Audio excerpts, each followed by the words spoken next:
I am so excited right now to be live with the Elmer Dixon, a living legend in Black history. Elmer, how are you? I'm fine. How are you? I'm blessed. I feel so honored to be having this conversation with you. Well, thank you. Thank you for inviting me. No, so there's a couple of reasons. Like you're doing the work that I love to do. You're living the life that I hope to live.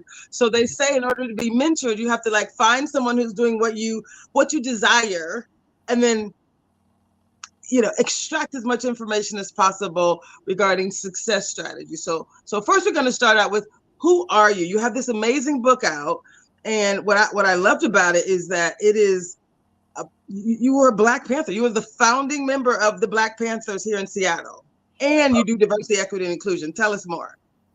Well, yeah, I'm a co-founder of the Seattle Black Panther Party, along with my brother, probably about 10, 15 other people, or maybe even a few more that came in to that initial meeting with Chairman Bobby Seale back in 1968. We were the first chapter formed outside of the state of California, and the longest running chapter, closing our doors in '82. So it was a long journey, a hard fought struggle. I'm currently president of Executive Diversity Services. Our company has been in business for 38 years. Wow. And I'm also current president of an organization called SIETAR US. SIETAR stands for Society for Intercultural Education, Training, and Research. That's a little bit about my professional life. I love it. So to have started as a Black Panther, that means you were like, let's go out there and let's drive change. Let's do it, and let's do it now. I feel like we're in a very similar place where I have that Black Panther mentality. Like let's go out there and let's drive change. So if you are now able to take the learnings from your Black Panther days to like where we are today, where the my focus is in the corporate space. If you think about your executive diversity services, so you're helping organizations and individuals and leaders within the business Yeah, space. let me just say that, and I think most people that did not experience the '60s and '70s perhaps don't realize how the era is very different today. I grew up during the Civil Rights Movement. I was born in 1950 in Chicago, in the same neighborhood that Emmett Till came from. Wow. And my parents grew up in that same neighborhood. My father was from Kentucky, but moved to Chicago as a child.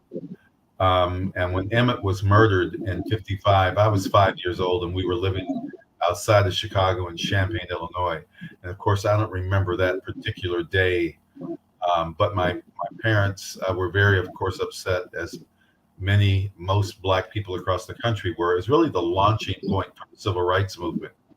And it started with this, on the heels of a very violent act. And Black people, of course, were used to this type of violence, particularly in the South, but across the country. But it was so shocking the way that it happened. My father ended up writing a poem that was published in a local Chicago newspaper. It's actually in my book. And so as the years went by, and my sibling, my brother Aaron, as we became aware, we were always raised to be aware of what was going on around us. There is this thing today around awoke, and how right wing people have labeled wokeism as something bad, when in reality, woke simply means that you're aware of the conditions around you, that you're aware of yourself, and you're aware of things around you. And it's important to be aware. We didn't call it awoke back then. And in fact, as I said, my parents made sure that we saw what happened on Bloody Sunday. We saw the aftermath of the bombing of the 16th Street Baptist Church. We marched with King when I was 11 years old when he came to Seattle, and so that was, it was really a staging ground, without me realizing it, without us realizing it, seeing all of these things happen. I often tell audiences that we grew up in an era of assassinations. After Emmett, Kennedy was elected in '60, and he was seen as a ray of hope in the Black community. And he was assassinated in '63, the same year that Medgar Evers was assassinated, and the bombing of the 16th Street Baptist Church and Bloody Sunday. All of those events were happening that same year. As I was 13 years old.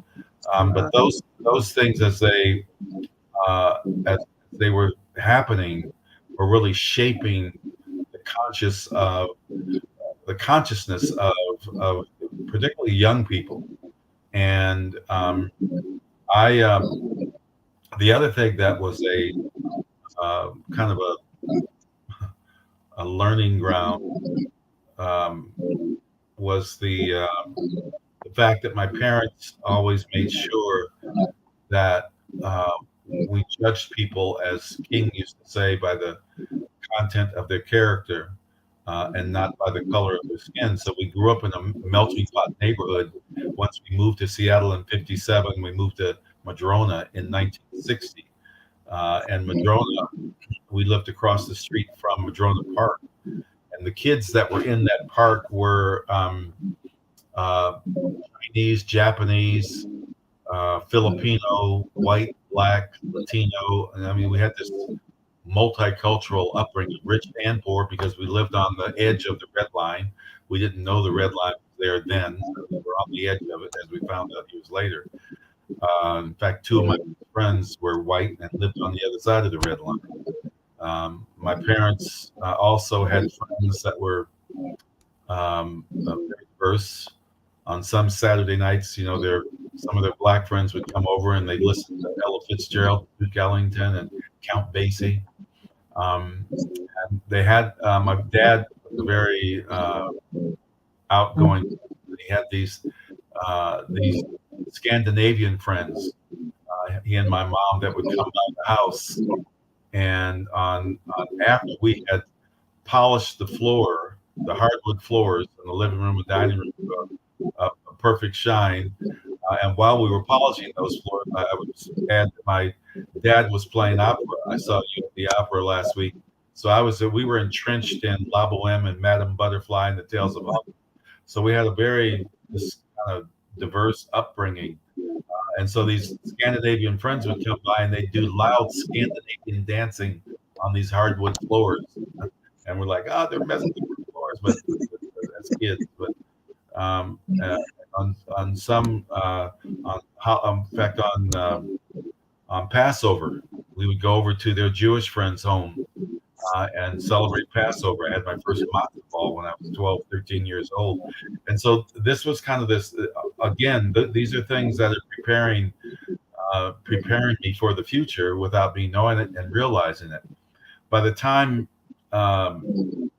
Stokely Carmichael came to Seattle in '67, that was a pivotal moment. It was a pivotal moment in the rise of the Black Power movement. Stokely Carmichael was the first one vocally to say Black Power. He was working as part of SNCC, the Student Nonviolent Coordinating Committee, that was working along with the SCLC in the South for doing voter registration. Very dangerous place. And Stokely, said what we need is Black Power. It was kind of the rise of the Black Power movement. Well, he came to Seattle with this message and spoke at my high school, Garfield High School. We'd never heard anything like that. I had heard blurbs of Malcolm, and Malcolm was assassinated in '65, and there was kind of a hush over Malcolm's notoriety, especially here in the North. I didn't learn about him until I began to read about Malcolm, and found out that his philosophy was the philosophy that was guiding the Black Panther Party that had started in '66, and we didn't know about the party in '67. But Stokely kind of he awoken. He raised our consciousness. We changed our hair overnight. We're up dark shades. I became a member of SNCC, my brother and I, and so the ball had dropped, and we had moved into a different phase of the civil rights movement. And it was we started me and my buddies. I was now entering. That was my junior year, at the end of my junior year in '67. In the fall of '67, as we came into high school, I looked totally different than I had looked before. And me and my buddies, we decided we wanted a black student union. And we started the first high school black student union on the West Coast at Garfield High School, and got into a little trouble. We had to do some protests and demonstrations, and refused to go to class, refused to stand allegiance. When I was in the stage band, I used to play for the pep assemblies. I got kicked out of school several times, but eventually we got our BSU.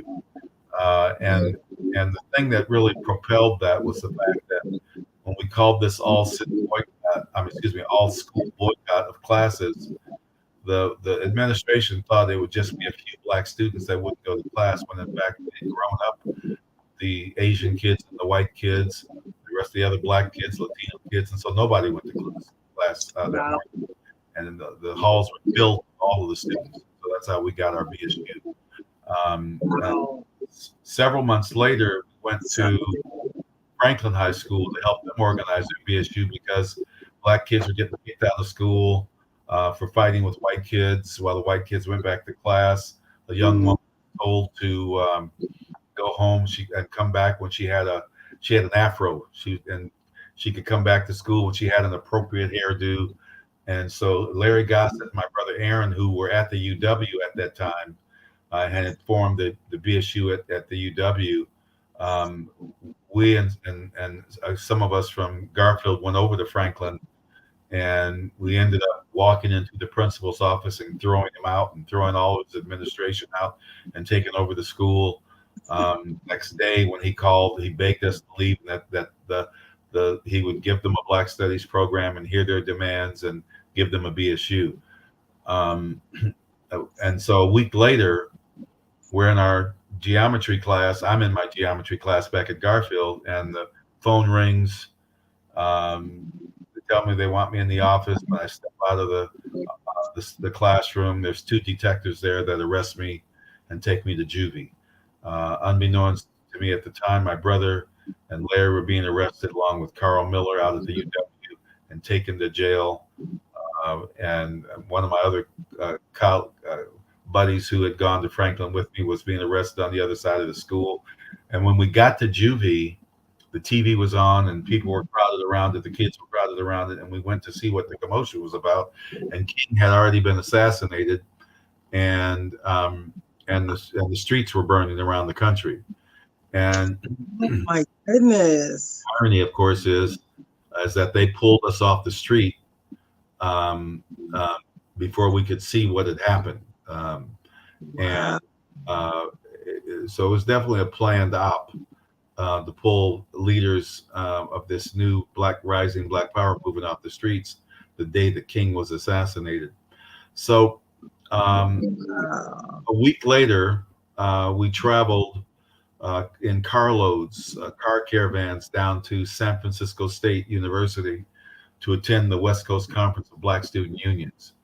And at that conference that Friday night, unbeknownst to us, again, the keynote speaker was chairman of the Black Panther Party, Bobby Seale. And he was mad, he was fiery, pissed off, because 2 days after MLK was assassinated, the first member to join the Black Panther Party, little Bobby Hutton, had been brutally assassinated, shot in the streets of Oakland while in police custody, 20 police bullets. And so chairman was up there with a couple of bodyguards, and when he gave this speech, I remember him saying, "We're going to fight this revolution until our blood runs in the streets." And following his speech, you could see the line drawn in the sand of the 400 or 500 students that were in there, that come there from all over the country. Most of them were scared to death. And my brother and I and a couple of other people made a beeline to Chairman Bobby and said, "We're in. We want to start a chapter of the Black Panther Party." And so we became the second chapter overall after Wow. LA. Central headquarters, of course, was the founding organizations. LA was the first chapter. We became the second chapter, and we became the first chapter outside of the state of California. So the thing that people don't realize and need to understand that we were in a revolutionary movement. We were not in the civil rights struggle. We were not out demonstrating for our God-given rights. We were going to take them. We were demanding them, and we were building a revolution. When Bobby told us to come to Little Bobby's funeral, Chairman Bobby told us to come to Little Bobby's funeral the next day. And when we got into Oakland after we crossed the Bay Bridge, I remember seeing hundreds of young black men and women in leather jackets and berets and military formation. I remember thinking, my God, this looks like a black army. Not only had I not seen so many black people together in one place, but in an organized, like a military army. And when we got into the church, the walls were lined with young brothers and sisters in leather jackets and berets. And down in front was Little Bobby's coffin. And it was draped in a flag, the Black Panther Party flag. Wow. And after the services, and it came time to file by the coffin, Mrs. Hutton, like Mamie Till in Chicago, wanted the coffin to be open so that the community could see what the police had done to her son.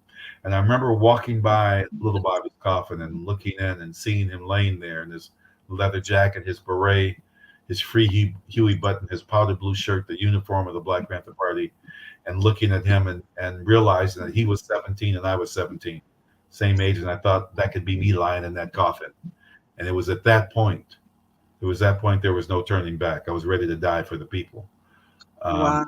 And so hence the title of my book is Die Standing, because we were literally preparing for death while we were preparing to liberate the community.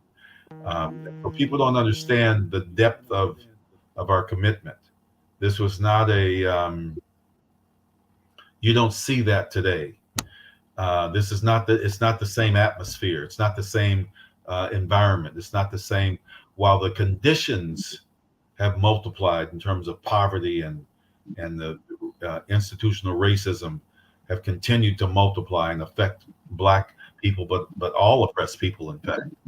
But we were at this pivotal point where we were demanding God-given rights. In fact, when Huey and Bobby had written the 10-point platform and program, point number one says we want freedom. We want the power to determine the destiny of our Black community. And point number two says we want full employment for our people. And you go down the list and you get to point number 7. It says we want an immediate end to the murder of Black people by police in our community. So we were not about words. We went out and took direct action. The very first program that we launched was the Police Alert Patrol. And, I was thinking about this, our Police Alert Patrol, the other day when my wife and I were listening to, watching one of those TV programs, 48 Hours. And they were talking about this young Black man who had been shot by police, and the police said that he hit them with his car. But all of the evidence pointed to the opposite. In fact, the young men that were in the car said that when they came out of this bar, that because the bar owner had called the cops because people were fighting. And when they came out, they got in their car, and a cop came up to them and told them to move along, waved them, said, "Get out of here." So they started driving, and then there was a police officer standing right in front of them, who just started firing, and hit two passengers in the car, hit a passenger in the car, and killed the driver, the young Black man who was a football player on the local college football team. And I was saying to my wife, I said, "See, if that was 1968 and our Police Alert Patrol was out there, would never have happened." See, because in our Police Alert Patrol, we had a shotgun and we had a law book. and we Mm, traveled in teams of 6 to 10, and we would mm. patrol the community. And we saw the cops, we would follow them to make sure that they were not going to harm anyone. And there's an infamous story. I remember Bobby telling us this story about the first police alert patrol. We're down in Oakland, where on the west side of Oakland, busy, black communities with businesses and whatnot. And on a Friday night, people are out having a good time, and a cop car comes down, rolling down the street, and grabs a brother off the corner and throws him up against the car and starts to rough him up. And then out of the shadows march 10 members of the Black Panther Party in leather jackets, berets, shotgun in the law book, and stand right adjacent to where this is happening. And the cop looks up, and he's startled. He says, "What are you niggas doing with them guns?" And he approached Huey, and Huey said, "California Penal Code, California Law Number 683-521 says that we have the right to observe you carry out your duty within the proper distance, and we're going to observe you carry out your duty. And if you try to harm that brother, if you try to murder him, we're going to stop you." And the pig said, "Like hell you are." Started to reach for Huey's gun, and Huey said, "This is my property," and went jacked around into the chamber. And all the other Panthers went jacked around into the chamber. See, that's where the legend of Huey Newton and the Black Panther Party started. And them pigs went running out of the community and let that brother go. You see, and so we took direct action. We were not about asking. We knew our constitutional right. We knew our right to bear arms. We exercised that right, and we were building a revolutionary movement. And all of the programs that you hear about the Black Panther Party, the Children's Free Breakfast Program, where we fed thousands of kids across the country. In Seattle, we had 5 breakfast program sites. We fed 2,000 kids every week. Our free medical clinics. In fact, the only surviving original Black Panther free medical clinic is here in Seattle. It's the clinic that we started in 1970. It's still running today, to this day. We had Awesome. a free legal aid program. We had a free senior program, a driving program to take seniors to their appointments. See, Wow. we had the first food banks. We were doing this in 68, 69, and 70. And Wow. people mistakenly say the Black Panther Party had social service programs. They were not social service programs. We called them survival programs pending revolution. Wow. Pending revolution, because we were building a revolutionary movement. And so the conditions in terms of how and why we stood up and fought the system were very different than anything you see today. Very different. Thank you for that. Yeah. Uh, I need to make that clarification, because I think that there is room for and need for political activism today. It just is it looks different. Today young people are armed with cameras on their cell phones. There were no such thing as cell phones in the 60s or 70s or 80s. And so the reason why that cop who murdered George Floyd is in prison is because the sister turned on her camera and filmed it. So there's different ways of activism today. But I think it's important to understand that the era has shifted. And so you need to be smart about and educated about what you do and how you do it and how you're going to make change. It's very important that people learn about the history of the Black Panther Party, young people in particular, to understand the power that they have in making change. We embarrassed the federal government into providing kids free breakfast in their schools. A lot of people that went to school in the 90s and in the 80s and even early 2000s who got free lunch and free breakfast at school said, "Oh, the federal government started that." No, that was the Black Panther Party that embarrassed the federal government into doing that. When Obamacare came about in what 2012 or 16, whenever it was, no, the Black Panther Party had our free medical clinic in 1970, and it's still running today. Sickle cell anemia, there was a cure for sickle cell anemia that was discovered just 2 weeks ago. And people are saying, wow, sickle cell anemia is finally here. Well, it's a disease that primarily affects Black people. No one even knew about it. It was the Black Panther Party who raised the consciousness of the country in 69 and 70 and 71 and 72 and 73 as we did sickle cell anemia testing all across the country. We went into schools, we went into prisons. And it was because of the Black Panther Party that the National Sickle Cell Anemia Foundation was started in the first place. So it's people need to understand the legacy of the Black Panther Party and how they can take those lessons and they can learn how they can impact stuff today. They're not powerless. People think that they're powerless because of this big bad government that doesn't know how to run, can't run itself.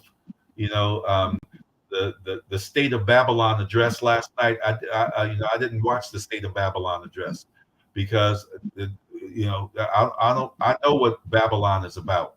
They can pretend all they want. I know what Babylon is about. So anyway, that's a whole other discussion. So people can make a difference in their communities, and they need to understand this. When Bobby came into our mother's home, my mother will be 99 in 2 weeks. When he came to our parents' home, he told us we needed two things. One, we needed to read 2 hours a day and eat classes twice a week so that we could prepare our minds. That's a message that young people need today, is you need to learn true history and understand who you are and the power that you have. And that's really my message. So that's the BPP part. So we can move on from there. Wow. That's the what part? Black Panther Party. Oh, the BPP. Got it. So when your book is called Die Standing, From Black Panther Revolutionary to Global Diversity Consultant. So First of all, thank you so much for the education. Right on. For the clarification, for the specification around who you are, who the organization was, and the depth of the experience. You literally were ready to die standing. Literally. I had two bodyguards when I was 17 years old because J. Edgar Hoover named us the #1 threat to the internal security of the United States that summer of 1968. And he targeted initially 3 cities for elimination: Chicago, LA, and Seattle. They murdered Bunchy Carter and John Huggins in LA, shot him in the back using Maulama Rankaringa, the so-called founder of Kwanzaa, to carry out their dirty deed. That's why we don't celebrate that phony fake disease holiday, whatever it is. Then they went to Chicago that same year and murdered Fred Hampton on the strength of an informant who was Fred Hampton's bodyguard and head of security. And then they went back to LA and attacked the LA office, but they fought them to a standstill. Days after they attacked the LA office, I came to Seattle for us. But we got tipped off, and by a reporter who was down at the police station, saw them gathering all their weapons. And so our offices were fortified like the LA offices were, with sandbags on the walls, bulletproof shields on the windows. We had gas masks. We had thousands of rounds of ammunition. We had legal weapons. And when we got the call that they were coming that night, we were excited because it was payback time. And so we always had 24-hour guards in our office because of the fact that we were under attack at any given time. But also we were on red alert that night. The mayor of Seattle, Ullman, when he was approached by the AFT agents, alcohol, tobacco, and firearms agents, to use Seattle police to attack our office, he rebuked them when he asked them, well, why do you want to attack their office? And they said, because they have illegal weapons. And he says, well, my informant says they have legal weapons. And so he wouldn't give them tactical support. And they said, well, we may attack anyway. And he said, well, we'll be there as an observer. Apparently, this comes out of his mouth, and we'll see who the aggressors are. Well, had they come, they would have been in for a big surprise because we had a squad outside that was going to hit them from the rear, Wow. and we had plenty of firepower from inside our office, and so that's how that particular attack was thwarted. But they attempted to attack our offices on a couple of other occasions, but we were able to thwart them. But this was we were at war with the government. They were trying to murder us, and they killed I think in service we lost about 36 members of the Black Panther Party who were killed, assassinated. So we never knew if you stepped out on the street, if it was your time. But we had no fear, see, because Wow. we were armed and we were ready to make the ultimate sacrifice. But that's what I'm saying. The commitment level in the Black Panther Party was different than anybody had ever seen, and Right. you don't see that kind of commitment level today. So now No, let me transition in because I know you want to talk about me to talk but about. this is just so fascinating. I just need you to know. So Elmer Dixon, when I saw you at the at the Malcolm X opera, Yes. the, I thought Elmer, like that the Elmer Dixon. Like, wait a minute, I had only heard of you, and now I'm like, oh, I see Elmer is the real deal. Like you're like straight up living legend in Black history right here that I'm talking to. Right. I guess right on. We're still alive. Those of us that are still here. Um, Like, oh my God, that's real. Like and honestly, when I watch the things MLK, they just celebrated the 60th anniversary of MLK's March on Washington, the I Have a Dream speech, right? I mean, we say we're going to continue the dream, right? This is about, it's not a, what is it, not a commemoration, but a continuation. So the goal is to continue, right? Continue the work. But you guys, like you said, you showed up with direct action. yeah. Do you and then you went from this Black Panther revolutionary to a global diversity consultant. Tell Yeah. us about that transition. How did that happen? And just know that I'm so impressed and blessed and grateful to just know you. And I can't wait to talk more about all of this. But tell me more about the transition. Well, the transition, the ongoing development of, I think, any of my comrades, members of the Black Panther Party. One, I'm blessed to be alive, as are my comrades. We did find out years later, 40 years later, that one of my two bodyguards that went on a trip with me to Oregon was in fact a police informant and set me up, and I got 6 years for stealing a leather jacket and spent time in prison. And fortunately for me, it was I was, in prison for 14 months, and got out alive. The prison captain actually told me and another Panther who was from the Portland chapter, who was had been in a shootout with cops and was in prison with me. And we were there when George Jackson, our field marshal, was murdered in San Quentin, and also during Attica. And I believe it was after Attica that the prison yard filled up, and all of the Black inmates went on one side, and the white inmates went on the other side, and whoever was in between, I don't know where they went. But the captain called me and this other brother, Albert Williams, into his office, and he told us that if anything went down, he was going to shoot us first. So the threat was real in prison. Had I been in San Quentin, maybe I wouldn't have made it out. So that's one that I was blessed to have survived that. As I said, the longest running chapter. The transition when we ended up closing our office, and all of the stories in my book, it wasn't a direct transition because I didn't know exactly where I was going. I just knew I wanted to do work that was meaningful. I took a job as the branch director of the Al Davies Boys and Girls Club in Tacoma. And while there, when I got there, realized that the money that was left for that club, targeted for that club 40 years earlier, when it was a white club, the white landowners. It used to be called the Downtown Tacoma Boys Club. The tree barons, as you will, the warehousers and whatnot, had left millions of dollars to a club that they thought was going to be for their grandsons 40 years later. And as it turned out, the hilltop became a black community. So the money was being siphoned off and moved out to the two other white clubs. And I stopped that and got all that money to coming back into the club where it was intended for. And so that got me at odds with the director of Pierce County, but I made him make some commitments to not move one in particular, the boxing program, out of that club. That boxing club, by the way, produced world champions and 3 gold medalists: Leo Randolph, uh, uh, Bump City Bumpus. There's 2 or 3 of them came out of the 1980 Olympics, the 1976 Olympics, that came from that boxing club. But anyway, Wow.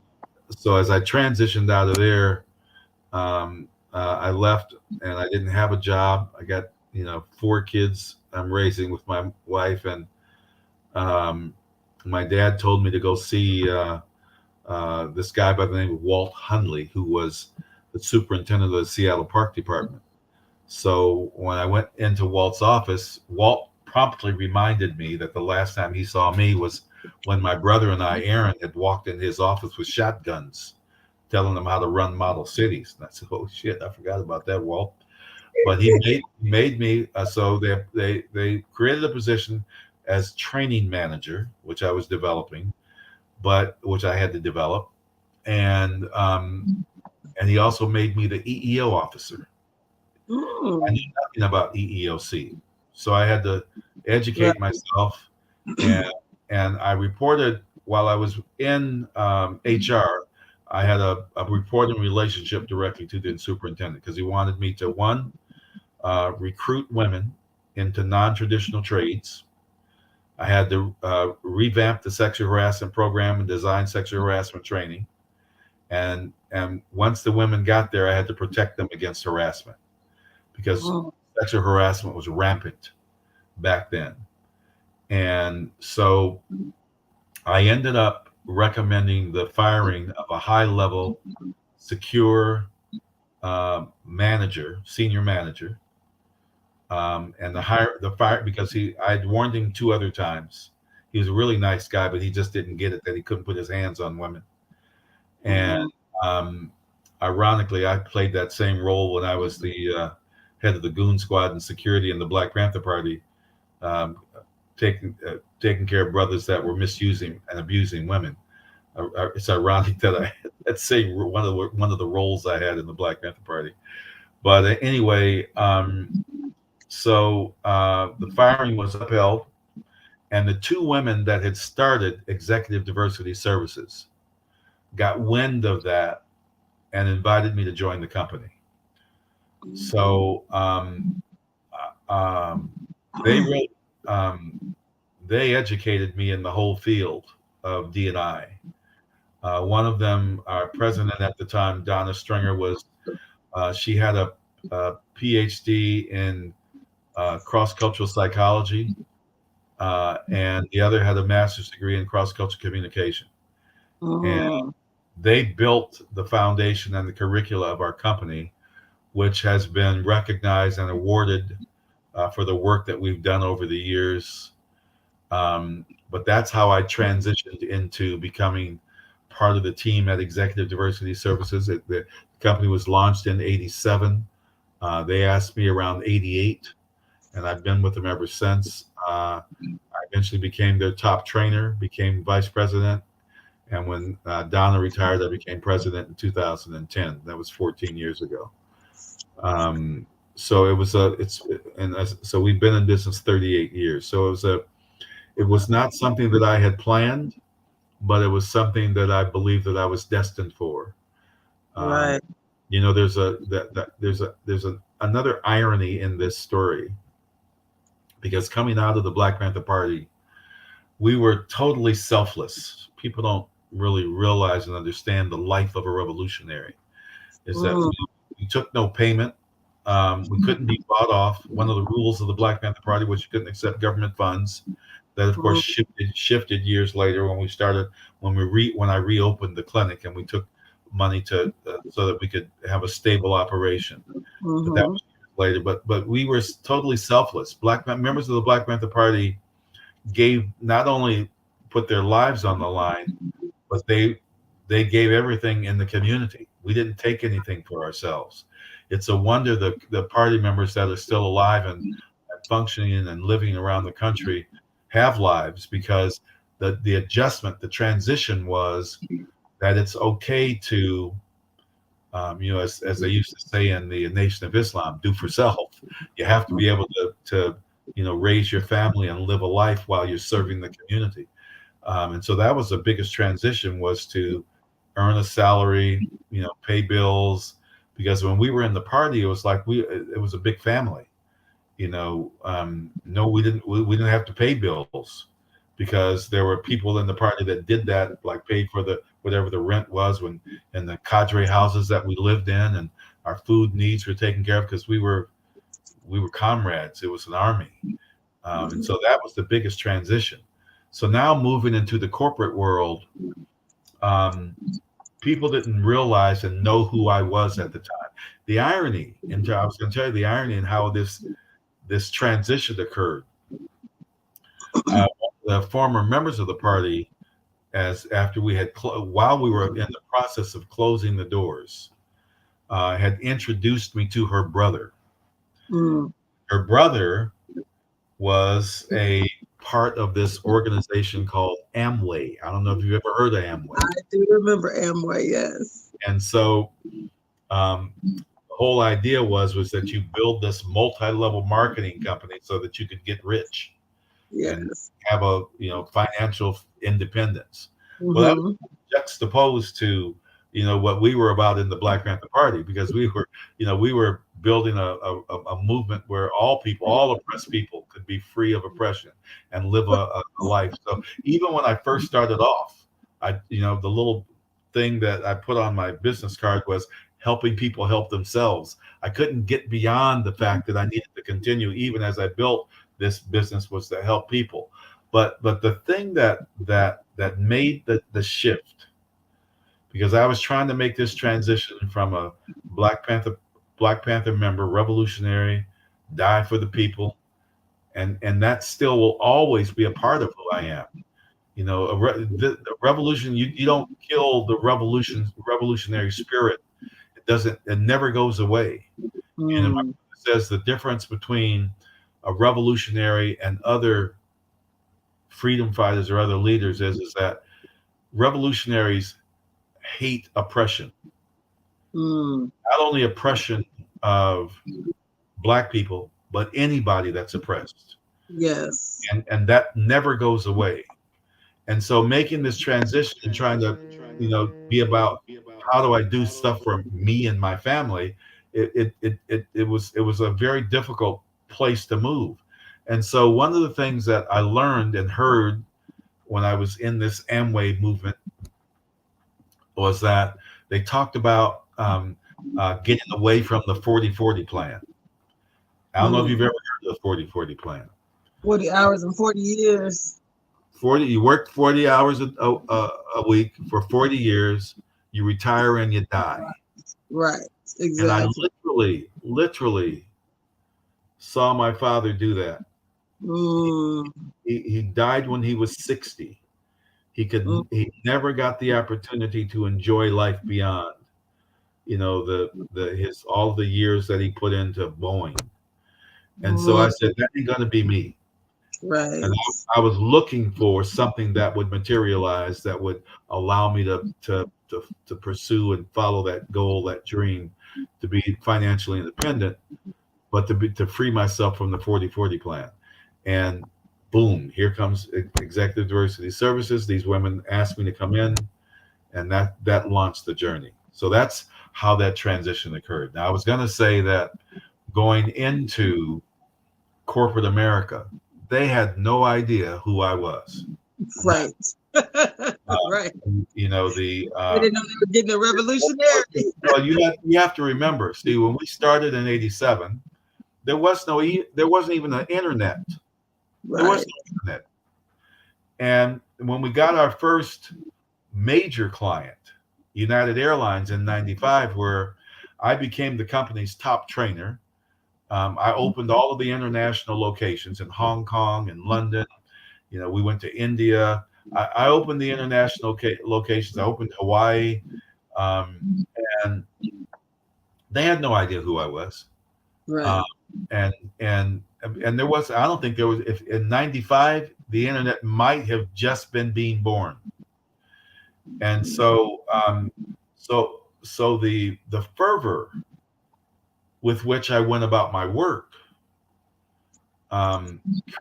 helping organizations create inclusive environments and creating equity, is the same fervor which led me to becoming a member of the Black Panther Party.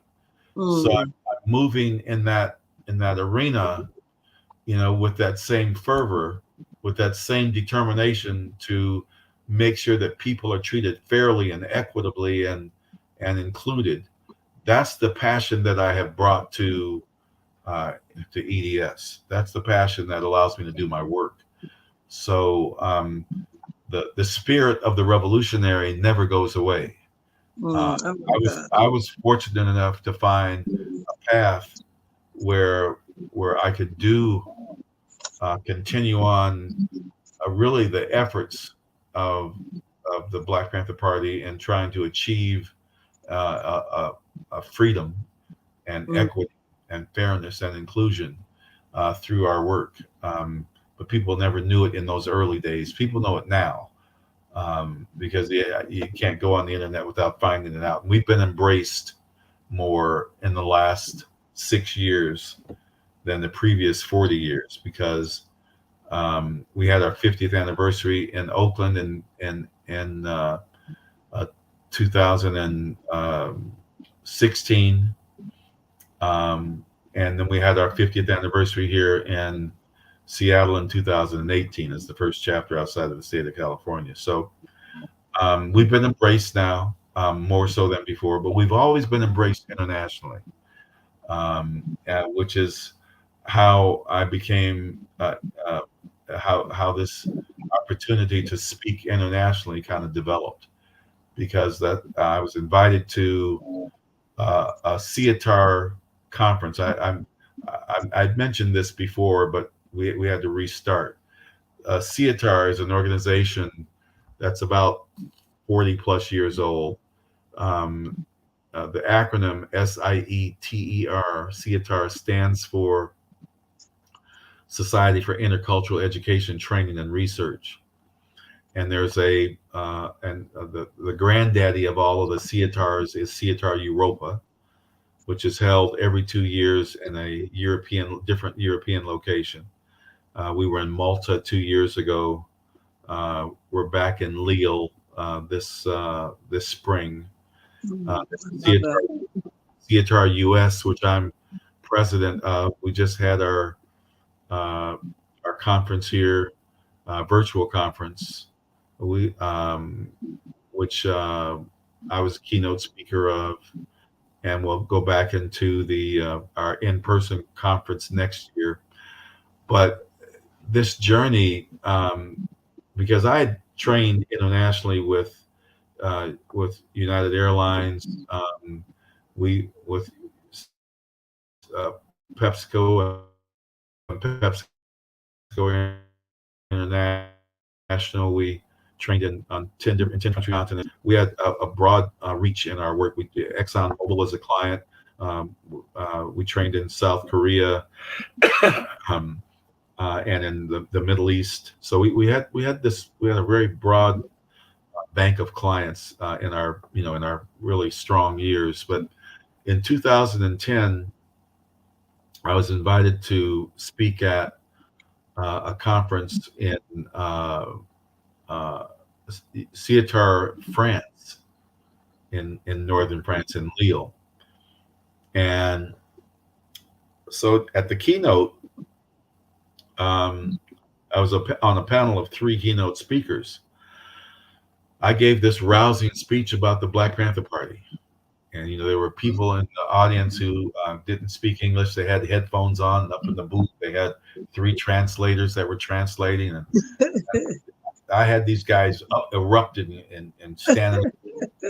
And so following the speech, the two women approached me from the Netherlands and asked me if I would please come to Amsterdam and speak to kids there about the Black Panther Party, because she said that children in the Netherlands learn about the Black Panther Party in school, unlike here in the United States.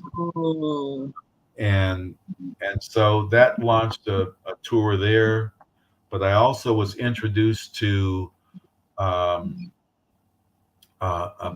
man who was a Rhodes Scholar and was a professor at Jamk University of Applied Sciences in Finland.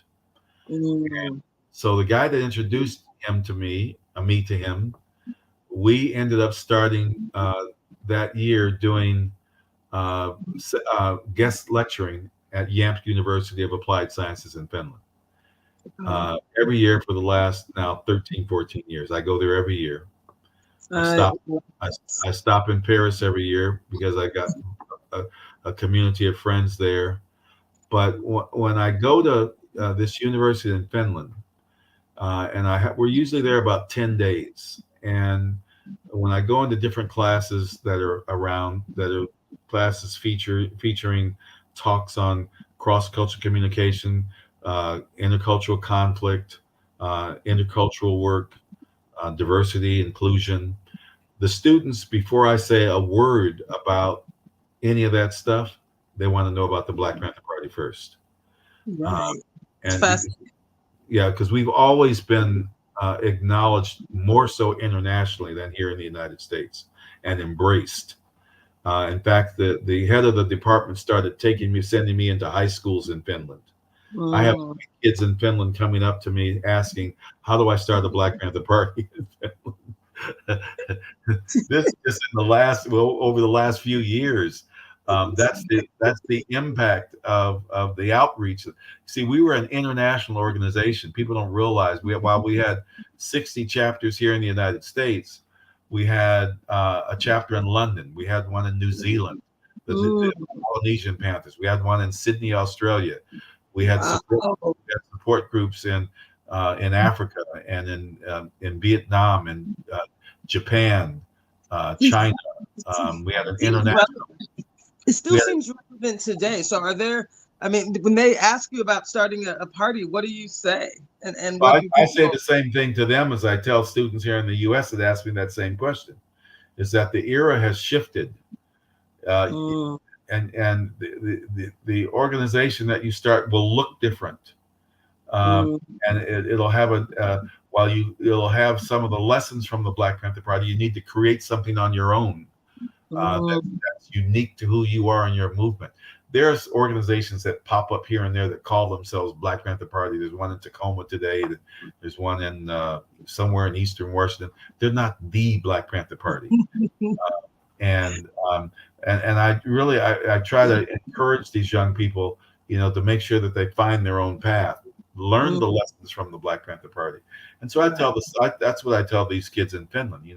You've got, the challenges that you face around global warming and other issues that are confronting you. You need, find your own way, but take the lessons from the Black Panther Party, the things that we succeeded at, the things that got in the way, so that's what I tell them. And so that has really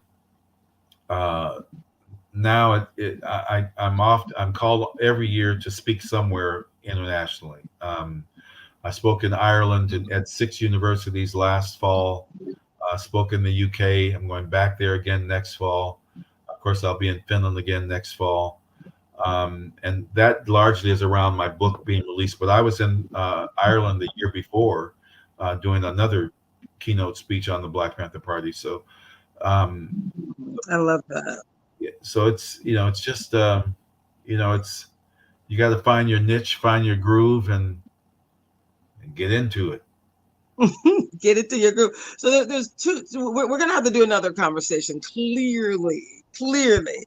So there's a group here, and I consider myself a bit of a revolutionary. I'm not a gun-toting revolutionary. I'm not even a burn things down revolutionary, right? I don't even I am strictly in the corporate space. I like to show up, inviting people to be a part of change, right? But also identifying, like I came up with the term called the corporate chokehold before, um, George Floyd was ever choked out, right? Because it was just like there's a thing that happens, and I wanted to kind of clarify. There's a level of intensity that happens. I had a young girl. I wrote about this. I contributed to 3 books that became international bestsellers. One is called Ignite Happiness, Ignite Your Inner Spirit, and Ignite Possibilities. I can't remember which one I wrote about this, and I think it was the first one, Ignite Happiness.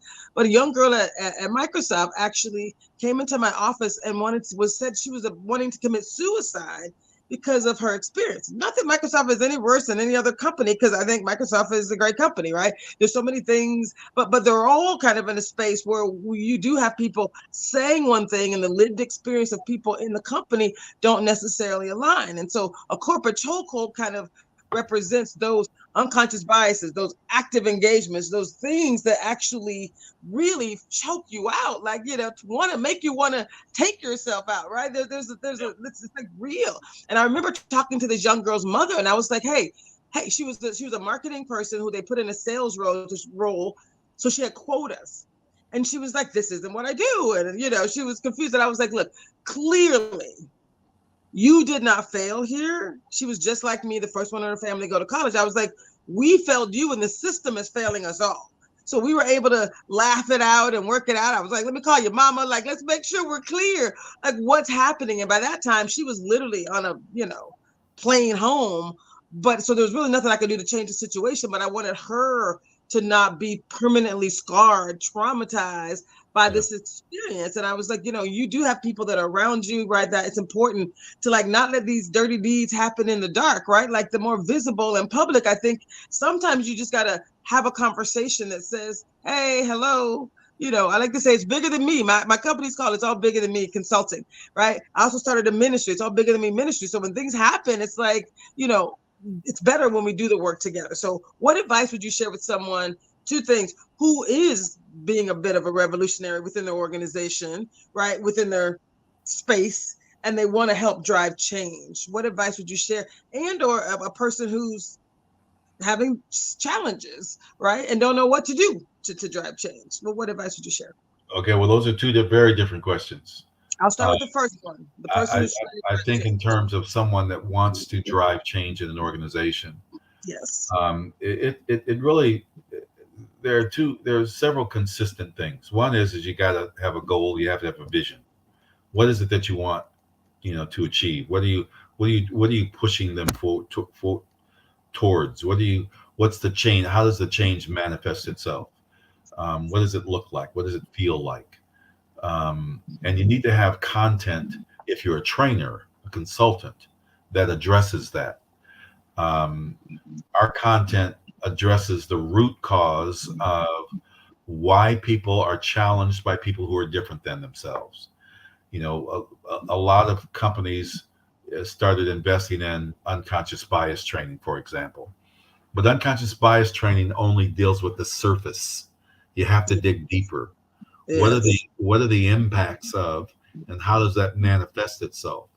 So some of the content that I've developed over the last few years looks at what we call the paradigms of unconscious bias. One of those paradigms is the way we communicate. And so beyond the surface, what I see, you can take one of the IATs online, implicit association tests, and it says, okay, well, approach your fear, approach your anxiety, meet with people that you have the unconscious bias about. And it largely is based on visibly what you see: color, race or ethnicity, gender, age, sexual orientation, to the extent that that's visible, and interact with them. But what happens after you kind of, okay, she's black, I'm okay, I'm cool. But what happens after that? So you show up at an interview, or you show up for a promotion opportunity. Mhm. And if your communication style In fact, we have 5 primary communication styles that we use on a daily basis. Most people don't know what they are. But if your style is different than that on of the interviewer, you're going to easily get labeled, and they don't even know why they're labeling you. Now, you've heard the label angry black female.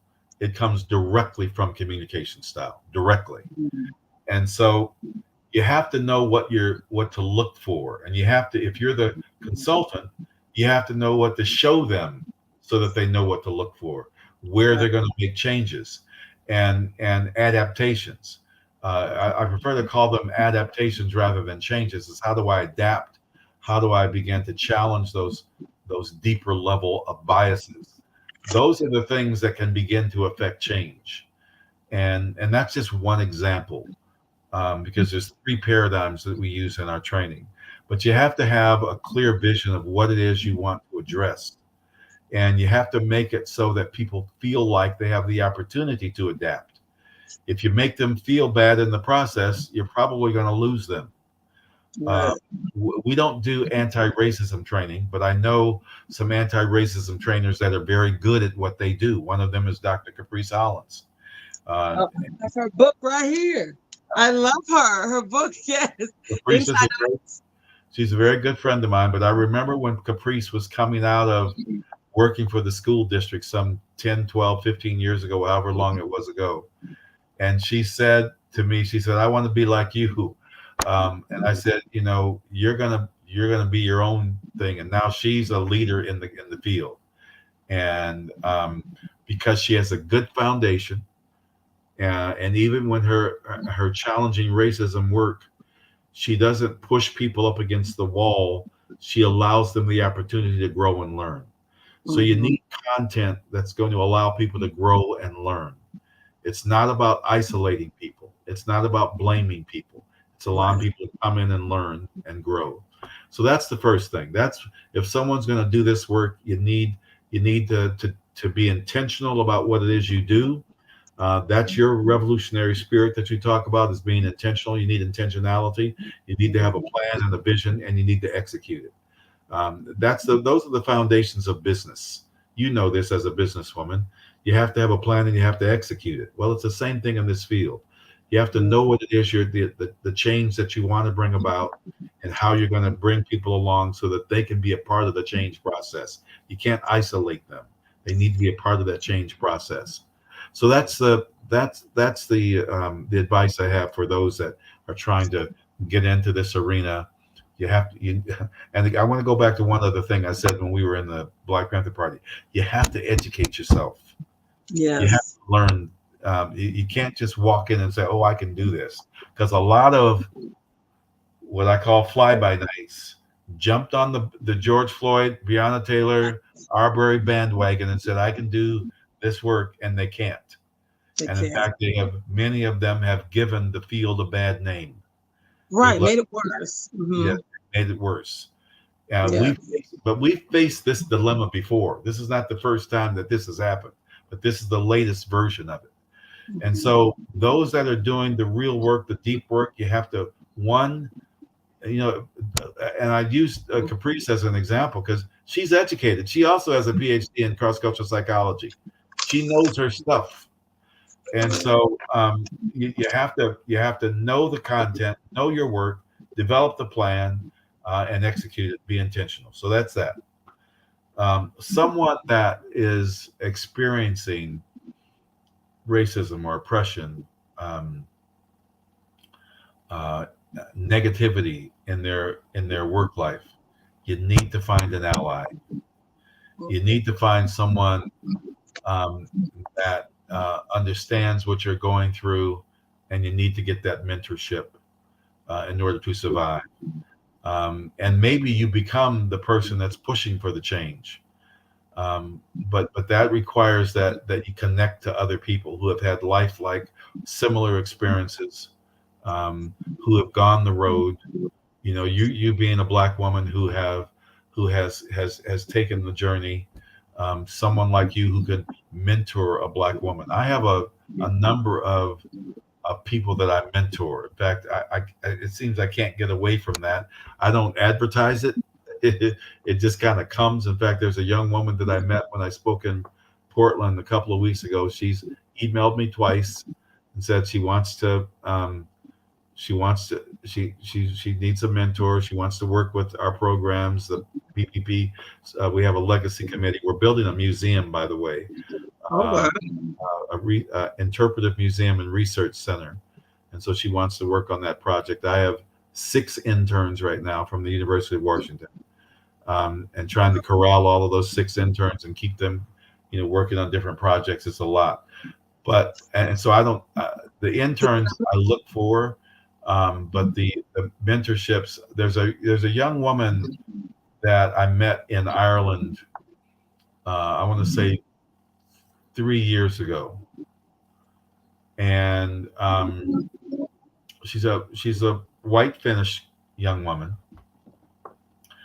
and she was introduced to me by this guy that I was telling about, who initially brought me to Finland, and so I started communicating with her. She was an MMA fighter.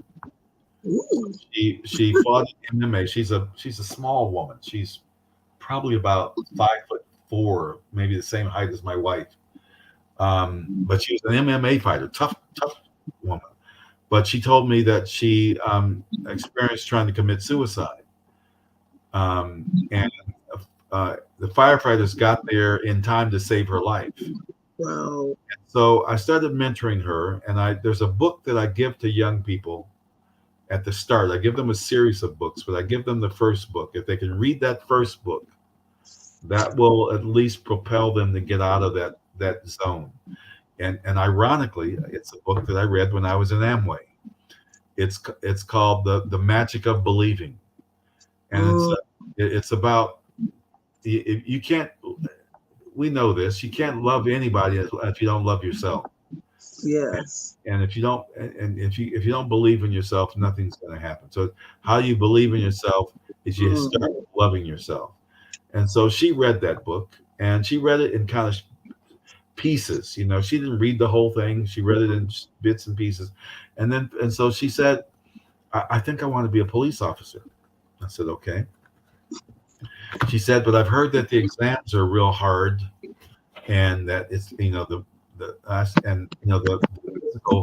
physical challenge, I had no doubt that she could handle, because she was a MMA fighter. She's in the gym when she can. And so I kept encouraging her, and she passed all the first series of tests. Now she's entering into the academy. She was entering into the academy. This was about a year ago. So she entered into the academy, and she wasn't sure about, okay, am I going to be able to? I said, remember the book, remember to believe in yourself. And she sent, I wish I could show you this picture on camera. I probably could. But she sent me a picture of her a month ago. She's in uniform. Wow. That's awesome. She's in uniform. And so she's realizing her goals. And so it's all about just finding someone that can give you a little bit of encouragement, a little bit of mentorship. And so someone that's experiencing that, you need to find somebody that has been in the trenches, that believes in you, so that you can believe in yourself. You need to figure out, how do you do that? Because it starts obviously with yourself. But finding that mentor is very important. I love that so much. So I definitely would love to follow up and figure out the best way for me to support you and get a little deeper into the work you're doing. Two final questions. Do you have a minute, or should we end and move to? So my doctorate is in humanitarianism. So I was identified as someone, it's not an academic doctorate. I'm not a medical doctor, obviously, but it was the work that I've done in community. So when you talk about being in the trenches, the work I did within my roles in corporate America, being the only Black senior leader that was the roles that I was in at IBM or at Disney, right? So I did the volunteer work of being part of the Blacks at Disney, the diversity research groups, and you're the only Black leader, so they want you to do the work. It was my honor, right, to pour into my people. I would say that oftentimes it felt like being on the operating table and instructing your surgeon how to remove your appendix, right? It's like I'm in here and there's work that needs to be done. So people said, you used to always say you should do this for a living. So now I'm out in community, but I still had, like you, the Black Panther heart of wanting to give and to do for free. Now I'm in a position where I really need to focus on the entrepreneurial elements, right? I've helped many, many entrepreneurs with their business, but my mentality is I want to save everyone, right? I want to do this work and make things better. So any advice as I think about shifting from gifting, in community to really focusing on the business aspect of doing what I do, which is effective. My little training company was the #1 rated diversity, equity, and inclusion trainer in the state of Washington through the Department of Enterprise Services over a year and a half ago. And we've gotten $0 because all their training was put on hold, all their DEI training was put on hold. So clearly, from an entrepreneurial perspective, my mind is blown. Like I can offer the work, I can do the things, but would love some advice on that side. Yeah, again, you need a solid foundation, and you need some training and background in the field. Yeah, so I'm certified through Cornell University. I have certified success coach with Success Magazine, certified transformational facilitator, certified. So the work is like this is what I do. This is my thing. Well, all right. So being a certified coach is one thing. Certified with diversity, equity, and inclusion through Cornell. Okay. So all right. So you're certified in DEI? Yes, through Cornell University. Yes. Well, yes. And have you developed? Plus, I actually did the work in the ground level. Have you developed the curriculum? I do. Yes, we have a 6-week, 8-week program. We also have of the 60 courses that were going to be presented through the Department of Enterprise Services. 30 of them are mine. So yes, I have training, I have content, I have curriculum. Yes. So I'm on stage. So what are you missing then? If you got all of that. That's the question. So I think my heart oftentimes wants to give away my services. No, you can't give away your services because I want to help more. This is a business. You have to treat your work as meaningful, and it's meaningful, and then you charge for it. Right. I charge $500 an hour with my clients, and they pay it. Right. And so they don't get. There's no freebies here. This is a business. That's how we built a multi-million-dollar business. We don't do multi-million-dollar business anymore because I'm 73 years old and I've scaled back, and I take clients, here and there, because I don't need that. I mean, the work that we had when I was traveling 75% of the time. I'm a million-mile flyer. We were all over the United States, all over the world. I've been to 46 of the 50 states. I've been to 40 countries. I'm not trying to do that now. And wow.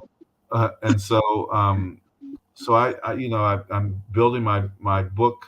I'm getting ready. I had 2 Black women that just helped me prep to get on one of these speakers bureaus, because that's where I'm going now, the route of a speakers bureau, where I can charge $20,000 a pop and do about 5 or 6 of those a year, and then I'm cool.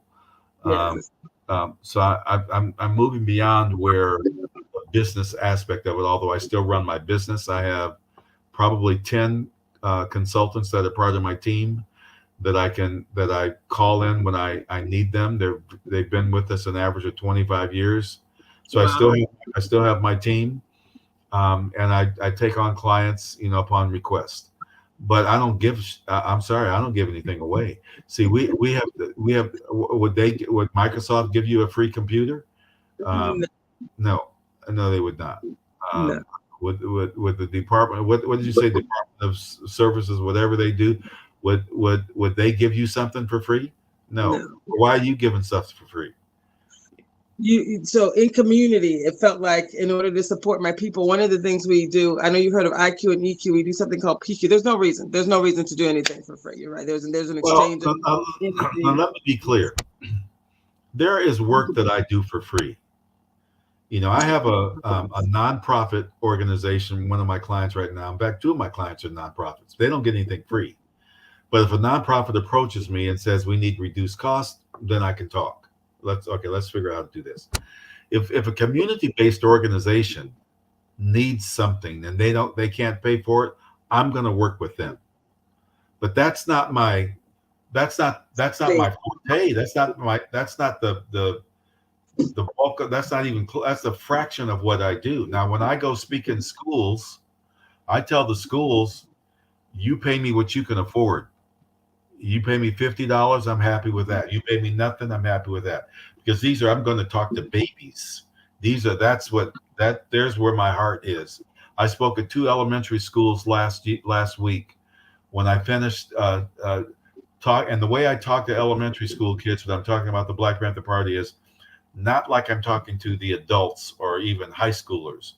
I have the teachers educate them, and then they ask me questions.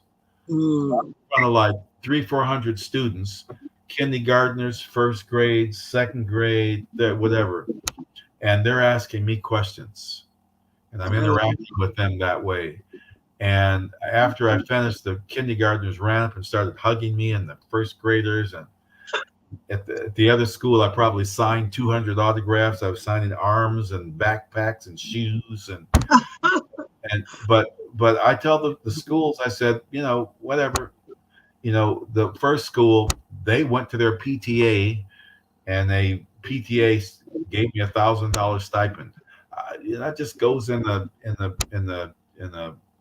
my savings account. I don't do that for the money.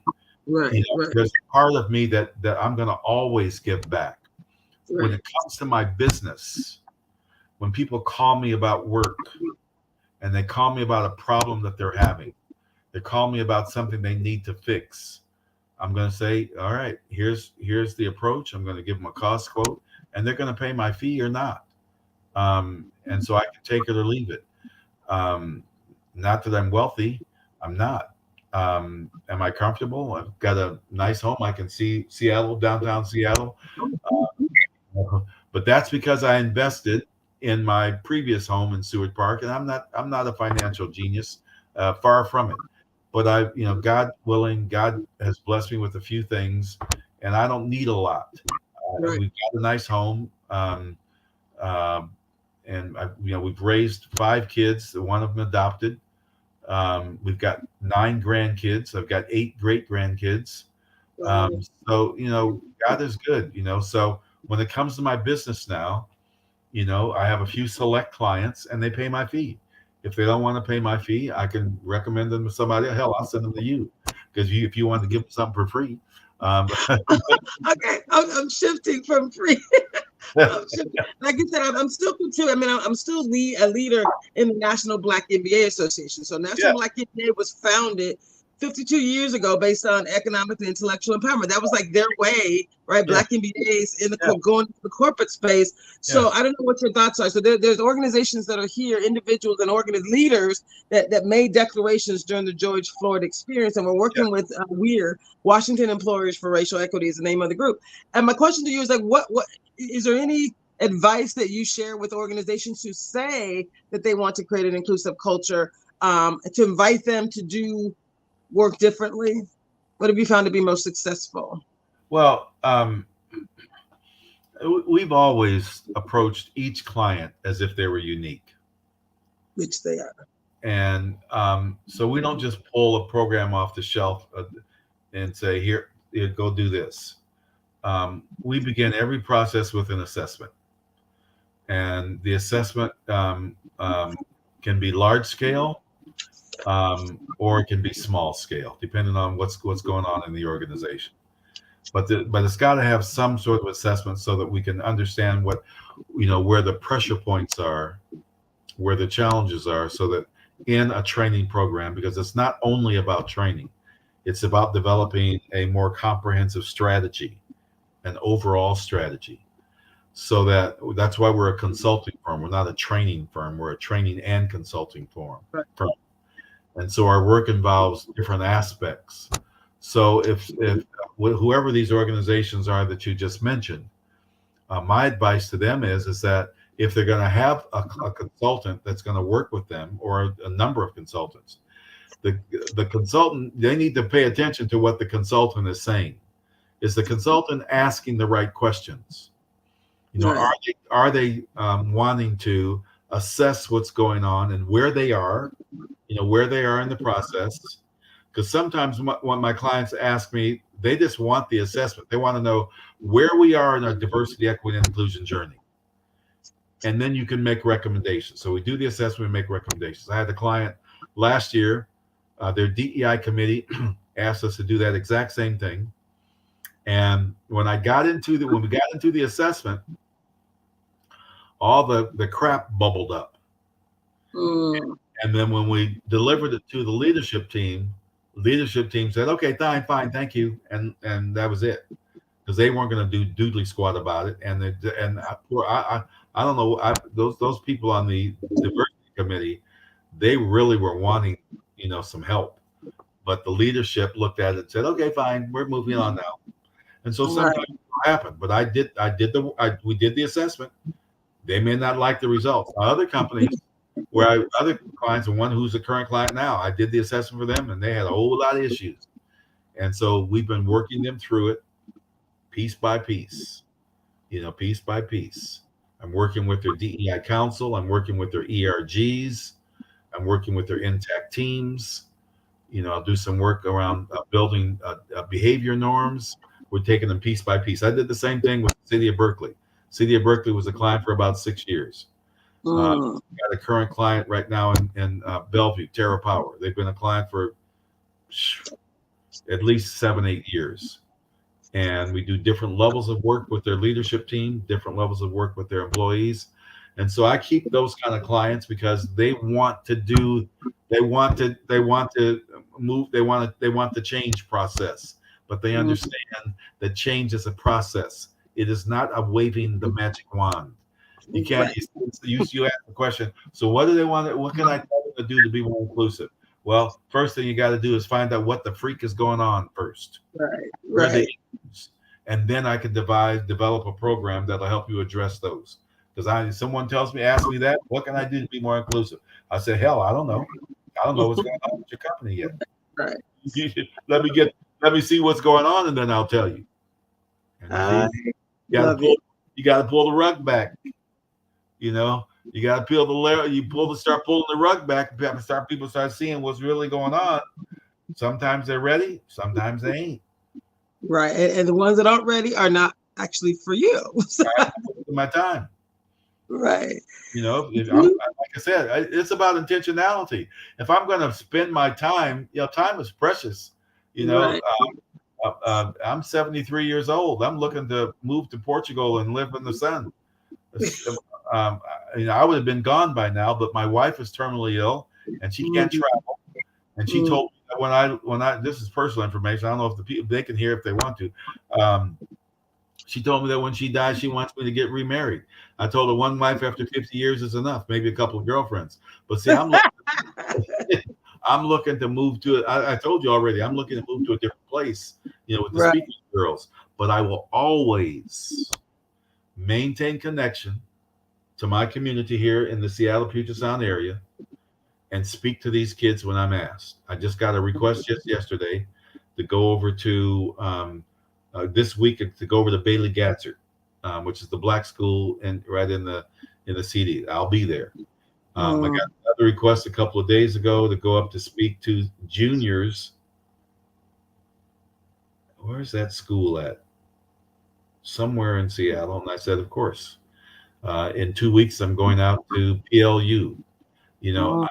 See, it's I'm going to go because that's my life is to get. And even and people know that I'm moving, but even then, I'll try to keep one foot here in the Northwest. I'll come back and do those for those kids, for the kids. I'll come back and do it for the kids because that's my heart is not going to go away from that. But in the meantime, hell, life is short, baby. You gotta you have to preserve a little bit and enjoy a little bit of the the roses. Take time to smell the roses. So it's not all about. But see, you're younger than I am. You got the energy and the wherewithal, and you're ready to accomplish and attack it all. And I support you, and I'm here for you. And I told you what the baseline is that you want to do. You want to make sure that you assess an organization first and build a program that speaks to their needs. So this national black, whatever the group is, how can they become more inclusive? I don't know. I need to see what's going on first, and then I'll help you figure it out. Nice. Thank you so much, Elmer Dixon. This has been such an honor, such a blessing in 1,000 different ways. I definitely look forward to following up with you. That this is incredible. So your book, for people do you want people to buy your book on Amazon or from your site? They can go directly to the publisher, or they can, if they're in the area, they can buy from me, because Amazon is a total ripoff. That's why I asked, because I know I can find it on Amazon, but they can get it from you. What's the best way to find you? Do you have your website? They can just reach directly out to me at edixon@executivediversity.com. You heard it here, y'all. edixon@executivediversity.com. I love it. Elmer Dixon, thank you so much. Such an honor. We will be in touch. I will end our live right now. Wow.